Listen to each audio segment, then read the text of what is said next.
कार्यक्रम की इस बेला में अब हम आगे बढ़े हैं और हम जिस शहर में, जिस जिले में यानी खरगोन में जो मौजूद हैं, यहाँ के स्थानीय विधायक और मध्य प्रदेश सरकार के पूर्व मंत्री बालकृष्ण पाटीदार जी हमारे बीच मौजूद हैं। बीजेपी के वरिष्ठ नेता हैं। बहुत बहुत स्वागत है आपका। धन्यवाद। पाटीदार जी, हम खरगोन में जितनी बार आए हैं हमने लगातार बदलाव देखे हैं। इससे पहले जब हम खरगोन आए थे उस समय चुनाव नहीं हुए थे, अब चुनाव हो चुके हैं। यहाँ पर फिर बदलाव देखने को मिला है। सड़कें ऐसी कि सनसनाती हुई पेट का पानी नहीं हिलता। कैसे बदला पूरा ये सब कुछ? देखिए, विकास के लिए जो बुनियादी आवश्यकता है, सड़क, बिजली, पानी, शिक्षा और स्वास्थ्य, तो इन पांचों क्षेत्रों में हमने जो कुछ काम किया है, इसी के लिए आपको ऐसा लगता है कि खरगोन में जो परिवर्तन है, पहले खरगोन पूरा सूखा था और ये जो खरगोन का क्षेत्र है ये भारत के पश्चिमी भाग पड़ता है। इसमें तो हर चौथे पांचवें वर्ष सूखा पड़ जाता था, उसके कारण फसल उत्पादन होता ही नहीं था। और खरगोन जिला तो पूरा कृषि प्रधान जिला है, यहाँ दूसरा और कुछ नहीं है कृषि के अलावा।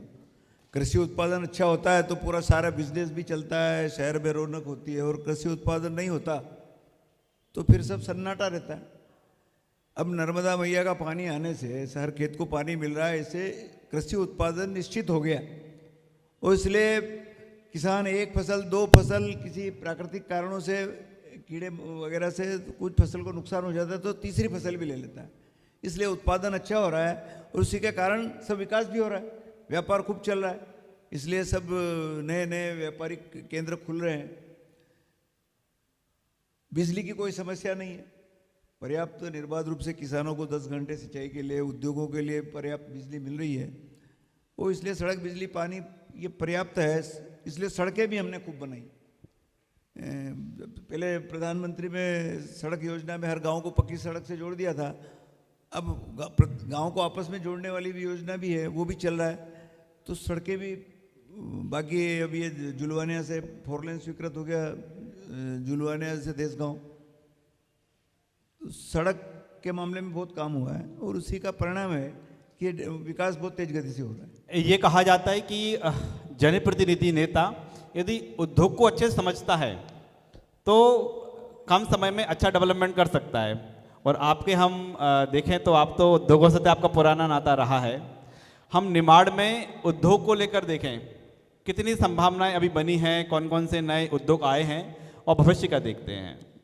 यहाँ पर क्या है कि मुख्य रूप से तो सबसे बड़ा कृषि उद्योग है और कृषि के को लेकर के ही सारे उद्योग लग रहे हैं। जैसे स्पिनिंग मिले, जो कपास का बहुत बड़ा उत्पादन है। कपास खरगोन मध्य प्रदेश की सबसे बड़ी मंडी है।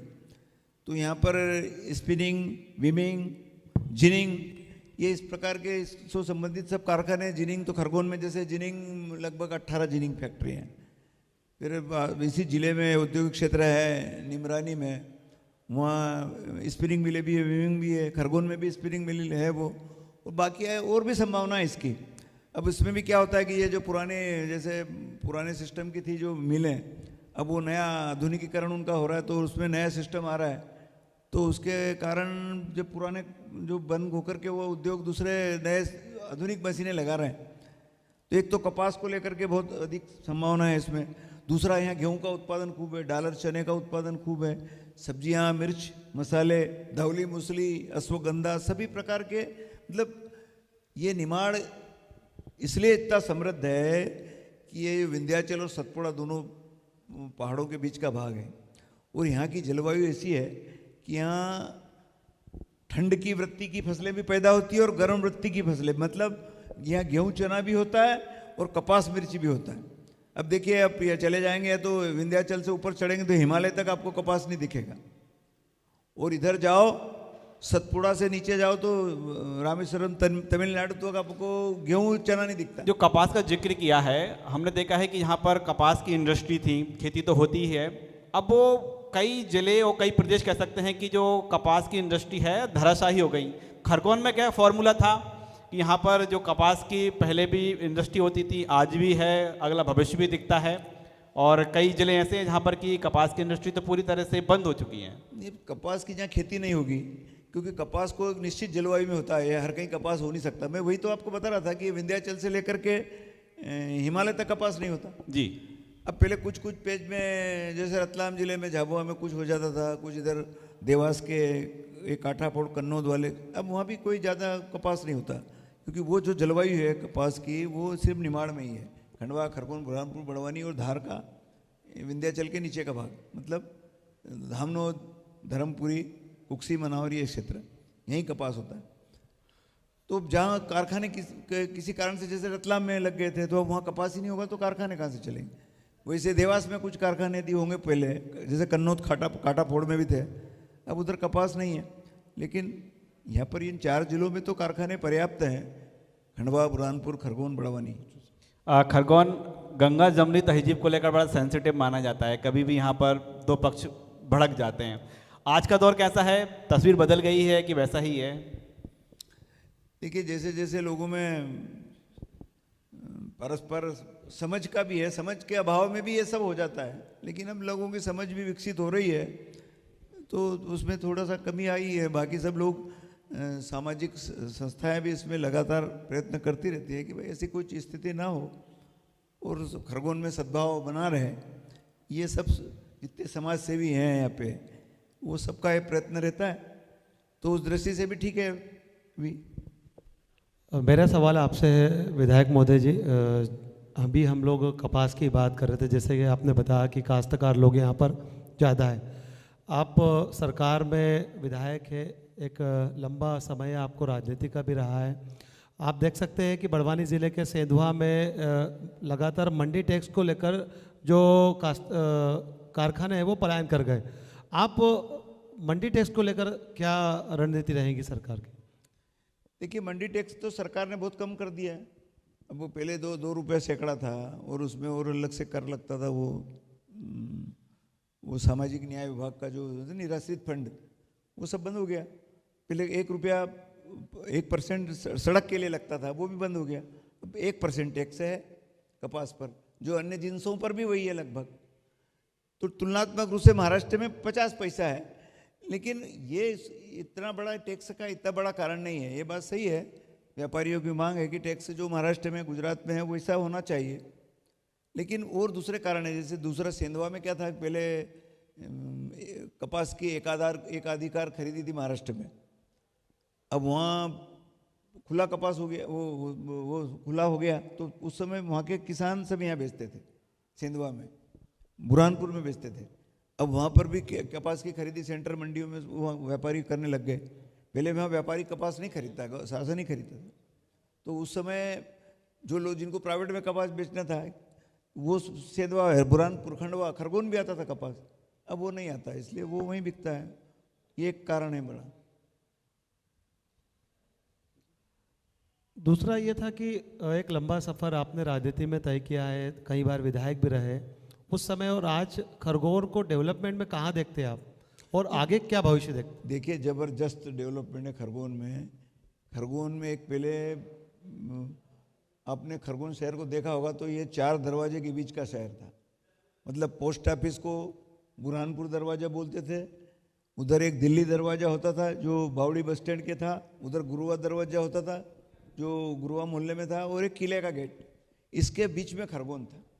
आज खरगोन कई गुना बढ़ गया, क्योंकि बड़े बड़े बाजार अब देख रहे हैं यहाँ पे, नए नए बाजार बने, नए कई, मतलब ये इसलिए कि सभी प्रकार के जो बिजनेस है यहाँ पर चलते हैं। अब देखो, ऑटोमोबाइल के क्षेत्र में बहुत बड़ा बिजनेस है यहाँ पे, सब लोग यहाँ पर हैं, सभी एजेंसियाँ यहाँ पर हैं। इलेक्ट्रिक का भी है, किराने का बहुत बड़ा बाजार है। अब पहले वहीं पर उसी में पोस्ट ऑफिस से लेकर के किला गेट तक का सारा, उसमें कपड़ा, किराना, सराफा, कटलरी और सारा सामान, वहीं लोहा, बिल्डिंग मटेरियल, वो सब उसी में बाजार था। अब बिल्डिंग मटेरियल का अलग बाजार डेवलप हो गया, किराने का जवाहर मार्केट में बहुत बड़ा बाजार हो गया। तो ये सब विक्रय हो रहा है, इसलिए बाजार भी बढ़ रहे हैं। क्योंकि यहाँ पर क्या है, कपास की बहुत बड़ी मंडी है, तो यहाँ लगभग निमाड़ के हर क्षेत्र से कपास आता है। दूसरा, डॉलर चना भी बहुत आता है। तो यहाँ की मंडी की व्यवस्थाओं के कारण यहाँ लोग माल बेचने आते, तो फिर यहीं से खरीदते भी हैं। सारी चीज़ें यहीं से बिल्डिंग मटेरियल खरीदना हो, इसको कपड़ा खरीदना हो, जो भी वाहन खरीदना हो, तो सब यहीं से खरीदी करते हैं। तो इसके कारण वो सब प्रकार का इसका व्यापार बढ़ रहा है। विधायक जी, जब हम 2028 में आपके बीच आएंगे तो जाहिर तौर पर जब चुनाव हो रहे होंगे, चुनाव की तैयारी चल रही होगी, किन मुद्दों के आधार पर आपका चुनाव रहेगा? कौन कौन से 5 साल के आपके जो काम हैं वो आप गिना रहे होंगे? देखिए, हमारा एक ही मुद्दा है, विकास। और विकास के मामले में हमारे सामने दूसरा कोई दल, क्योंकि उन्होंने कुछ किया ही नहीं है। लोग ही उनसे बात करते हैं कि भाई आपने जब 21वीं सदी में लगभग 3 से तो भाजपा की सरकार चल रही है और ये जो कुछ दिख रहा है वो 3 के बाद का ही है विकास है। तो लोग तुलना करते हैं 3 के पहले का मध्य प्रदेश या खरगोन और उसके बाद का खरगोन, तो बहुत बड़ा अंतर दिखता है, जमीन आसमान का दिखता है। तो वही हमारा मुद्दा है और इसीलिए भाजपा को लोग बार बार इसीलिए तो चुन रहे हैं कि सबसे पहले तो जनता का विश्वास, जनता को विश्वास है कि भाजपा के लोग जो भी, चाहे नीचे का कार्यकर्ता हो या प्रधानमंत्री जी, जो बोलेंगे वो करेंगे, झूठी कोई बात करेंगे नहीं। ये इसलिए जनता को बहुत अटूट विश्वास है और ये विश्वास का ही कारण है कि भाजपा बार बार। और दूसरा, जो अन्य राज्य जहाँ पर भाजपा की सरकारें नहीं थी, वो भी इन राज्यों को देख करके, जैसे हमारा पड़ोसी राज्य महाराष्ट्र है, अब उन्होंने देखा कि मध्य प्रदेश अच्छा चल रहा है। पहले एक दफ़े था कि मध्य प्रदेश में सड़कों की हालत खराब थी, महाराष्ट्र में अच्छी होती थी, गुजरात में अच्छी होती थी, अब मध्य प्रदेश में अच्छी है, महाराष्ट्र में कमज़ोर थी। तो लोग तुलना करने लग गए ना कि देखिए मध्य प्रदेश में अच्छा है, तो इसलिए वो जैसा मध्य प्रदेश है ऐसा महाराष्ट्र भी ऐसा होना चाहता है। तो महाराष्ट्र में भी भाजपा आ गई और जहाँ जहाँ भाजपा आ गई वहाँ दूसरी पार्टियों की कोई संभावना नहीं है, क्योंकि लोग अंतर देखते काम को। फिर लोक कल्याण की योजना है, विकास और कल्याण के मामले में लोक कल्याण में भी अद्भुत योजना है। ये गरीबों के मकान, प्रधानमंत्री आवास योजना, इसके पहले भी जो आवास बनते थे, इंदिरा आवास वगैरह, तो कहीं दिखते नहीं। आज प्रधानमंत्री आवास योजना में इतने बड़े और सब आवास बने हैं। वो पहले भ्रष्टाचार हो जाता था, उसका बने ही नहीं इंदिरा आवास में कुछ। तो ये फ्री में अनाज मिल रहा है, बच्चों की पढ़ाई के लिए हो रहा है, फ्री में इलाज हो रहा है। अब 5 लाख रुपए का तो आयुष्मान कार्ड, पहले लोग इलाज ही नहीं करा पाते थे, इलाज के अभाव में मर जाते थे लोग, लेकिन आज 5 लाख रुपए कार्ड, उसका थोड़ा सा हार्ट की सर्जरी कराना हो तो तुरंत चले जाता है। बिल्कुल, आपने हार्ट का जिक्र छेड़ दिया और प्रधानमंत्री तो सेहत को लेकर चिंता करते हैं। बताइए, आपकी उम्र लगभग कितनी होगी? मेरे रनिंग 73 है। देश के प्रधानमंत्री नरेंद्र मोदी जी ने आह्वान किया है कि खाने के तेल में कम से कम 10% की कटौती करें। ये आपके दिल के लिए अच्छा है, आपके लिए, सेहत के लिए अच्छा है। आप 73 साल की उम्र में दौड़ते भागते रहते हैं, क्या आप भी अपने खाने में तेल का कम इस्तेमाल करते हैं? नहीं, देखिए प्रधानमंत्री जी ने और से चिंता की है। अभी हमारे यहाँ क्या है, गेहूं का चलन बहुत बढ़ गया, उसके कारण हमारे यहाँ बहुत डायबिटीज़ हो रहा है। इसलिए प्रधानमंत्री जी ने कहा है कि मिलेट्स का, मोटा अनाज, इसमें ज्वार है, बाजरा है, मक्का इसी में ऐड करना चाहूँगा, News24 मध्य प्रदेश, छत्तीसगढ़ और लल्लूराम.com एक मुहिम लेकर आया है, मुहिम लगातार चला रहा है, तेल कम फिट होंगे हम। तो आप अपील करते हैं कि अपने खाने के तेल में कम से कम 10% कटौती तो करें, ताकि आपका दिल स्वस्थ रहे, ताकि आपका शरीर स्वस्थ रहे, आप लंबे दौर तक चलें, क्योंकि आपकी उम्र जो है 73 साल है। बिल्कुल, निश्चित रूप से तेल भी कम। जैसे हमारा जो शरीर है, ये शरीर बता देता है कि हमको क्या चीज़ लेना है क्या नहीं है। तो इसलिए जैसे घी है, अब घी का चलन है, अब घी एक निश्चित उम्र में ठीक है, लेकिन अब उसके बाद में कोई घी खाएगा, तेल ज़्यादा खाएगा तो उसको पचाने में थोड़ा सा ज़्यादा मेहनत लगती है ना, अपच हो जाता है। तो इसलिए प्रधानमंत्री जी ने सब लोगों को कैसा खान पान हो, कितना खान पान हो, इन बातों को भी बड़ा ध्यान रखते हैं ना, वो उन्होंने दिया है। अभी जो उन्होंने दिया है ये मिलेट्स का, अभी ये स्वदेशी, अब स्वदेशी का मतलब ही है कि हमारे यहाँ वो चीज़ें सारी चीज़ें पौष्टिक है, हमको खान पान में भी विदेशी चीज़ों की आवश्यकता ही नहीं है।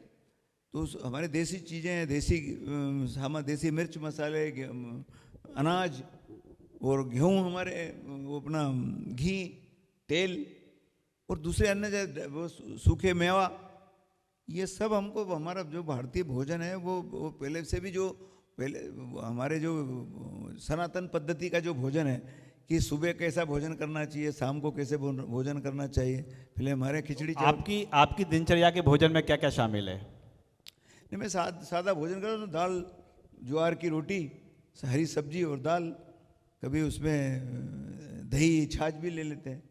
ये सुबह का भोजन है, शाम को भी बस ऐसे हल्का भोजन, हरी सब्जी रोटी मैं कम से कम एक समय मोटे अनाज को लेता हूँ, ज्वार बाजरा मक्का वगैरह, एक समय गेहूँ की रोटी। तो भरोसा किस पर करते हैं, तेल पर या घी पर? नहीं, जितना आवश्यकता थोड़ा सा घी भी लेते हैं। पहले डॉक्टर तो कहते हैं 35 के बाद में घी नहीं लेना चाहिए, लेकिन हम थोड़ा सा लेते हैं, घी भी लेते हैं। तेल तो जो उतना ही लेते हैं जितना सब्जी दाल के बघार में जितना लगता है, ज़्यादा नहीं। आज के युवाओं से क्या अपील करते हैं कि आपके दिल को स्वस्थ रखना है तो तेल का कितना इस्तेमाल करें, अपना भोजन कैसा हो? ठीक है, सबसे पहले प्रधानमंत्री जी ने कहा ना, दुनिया को कहा है कि योग करो। ये योग और प्राणायाम, ये शरीर को स्वस्थ रखने के लिए जो अद्भुत विधा है। ये योग कोई प्रधानमंत्री जी, ये हमारी जो वैदिक विधा है, ये हमारे ऋषि मुनियों ने हमको दिया है ये, लेकिन हम भूल गए थे योग। और फिर क्या है कि लोग पहले जब अभावग्रस्त था हमारा देश, तो सारे लोग मेहनत में ही लगा रहता था और उनको योग करने की आवश्यकता नहीं थी, लेकिन वो कुपोषित थे, पर्याप्त पौष्टिक भोजन नहीं मिलता था। लेकिन आज तो कोई कमी नहीं है, तो अब जब अच्छा पौष्टिक भोजन हो रहा है तो शरीर के लिए भी योग और प्राणायाम ये बहुत ही आवश्यक है। और ये अद्भुत विधाएं हैं, जो लोग योग करते हैं, प्राणायाम करते हैं, वो स्वस्थ रहते हैं। तो ये जो मुहिम है, आप जब अपनी विधानसभा में जाते हैं, लोगों से अपील करते हैं, खासतौर पर युवाओं से, कि आपका खान पान कैसा हो, दिनचर्या कैसा हो? मैं निश्चित दूर व्यसनों के लिए भी अपील करता हूँ, क्योंकि तंबाकू का भी चलन है हमारे यहाँ पर, शराब का भी है, तो हम वो भी अपील करते हैं कि भाई इसको बंद करो। फिर अपना आहार विहार कैसे रखो, उस पर भी बोलते हैं। और योग तो मैं खुद भी करता हूँ। तो अब जैसे 21 जून को सार्वजनिक रूप से करते हैं, अभी सूर्य नमस्कार हुआ 12 जनवरी को सार्वजनिक रूप से करते हैं, तो वो लोगों में भी आता है। तो कि हम जो स्वयं योग करते हैं, तो इसलिए लोगों को, हमारे जनता को भी उससे प्रेरणा मिलती है कि वो भी योग करें। इससे लोगों की जो आपकी अपील चल रही है, आपकी भी, तो खरगोन के निमाड़ के लोगों की, जनता की सेहत में सुधार हो रहा है? निश्चित रूप से हो रहा है, क्योंकि हम तो कहते हैं ना भाई, सबसे सुखी रहना है, सबसे पहला सुख निरोगी का है। सुखी रहना है तो निरोगी रहो पहले, और हर व्यक्ति चाहता है कि मैं सुखी रहूं। तो सुखी रहने के लिए जो उसके जो मंत्र हैं, उसमें सबसे पहला तो यही है। उसके बाद में धन दौलत आती है। तो स्वस्थ आदमी होगा तो उसके पीछे धन भी आ जाएगा। तो सबसे पहले ये, तो उसमें लोग भी बराबर, अभी हमारे यहाँ पहले बीड़ी का बहुत चलन था, लेकिन अब आपको बीड़ी दिखती नहीं है। अब कहीं पर भी जाए देखेंगे दुकानों पर, नहीं तो पहले बीड़ी के बड़े बड़े बोरों से बीड़ी बिकती थी, लेकिन अब लगभग सिगरेट का चलन कम हो गया। बड़ा तर्क होता है कि आज का जीवन, जो जीवन शैली है, बहुत व्यस्ततम है। आप विधायक भी हैं, सरकार में मंत्री भी रहे हैं, आपका उद्योग भी है, तो आप जिसकी बात कर रहे हैं कि आप जो सनातन संस्कृति के तहत जो तमाम पद्धति है जीवन जीने की, वो आप पालन कर लेते हैं। प्राणायाम भी, योग भी, खान पान भी बहुत साफ और संयमित। मैनेजमेंट कैसे कर पाते हैं? नहीं, उसमें कोई समस्या नहीं आती। क्यों, क्या है, समय पर सोना, समय पर जागना, समय पर काम करना, तो ये समय का बड़ा महत्व है। इसलिए मैं हर काम समय पर करता हूँ। मेरा जो दिन भर के काम है जनता के लिए, तो सवेरे से 10 बजे से निकल जाते हैं, तो फिर जनता के काम वो शाम को 7 बजे 8 बजे तक, 8 बजे के बाद में फिर आराम, सुबह 5:30 बजे से खड़े होकर के फिर हमारा योग प्राणायाम करके, और फिर दिनचर्या वो रोज की करने के बाद में फिर 10 बजे से फिर और इस काम में जुट जाते हैं और समय पर काम करते हैं। और काम जनता के भलाई के लिए जो काम करते हैं ना, उससे एक अलग अनुभूति होती है, आत्म अनुभूति होती है, एक आनंद होता है मन में, तो उससे अच्छा रहता है। जितना जनता की भलाई के लिए काम करते हैं ना, तो वो खुद महसूस करने वाली बात हमको अंदर से ऐसा होता है, और उसी से ऊर्जा मिलती है, फिर सवेरे से और उस काम में जुट जाते हैं। तो ये थे मध्य प्रदेश सरकार के पूर्व मंत्री और खरगोन के विधायक बालकृष्ण पाटीदार जी, जो 73 साल के हैं और 73 साल के बीच जनता के बीच लगातार ऊर्जावान बने हुए हैं, और बता रहे हैं कि ये सब संभव हो सका है समय के मैनेजमेंट से, खान पान से। और जो बात कही जा रही है कि आप खाने के तेल में कम से कम 10% की कटौती करें, तो वो कह रहे हैं कि तेल तो कम उपयोग करते ही हैं, लेकिन हाँ, उतना तेल, उतना घी, उतना जो एनर्जी वाले तमाम पदार्थ ज़रूर लें जितनी की ज़रूरत होती है, डॉक्टर जो सलाह देते हैं। और फिलहाल वो ये भी कह रहे हैं कि अकेले खान पान से काम नहीं चलेगा, समय का मैनेजमेंट भी बहुत ज़रूरी है। बहुत बहुत शुक्रिया हमसे चर्चा करने के लिए।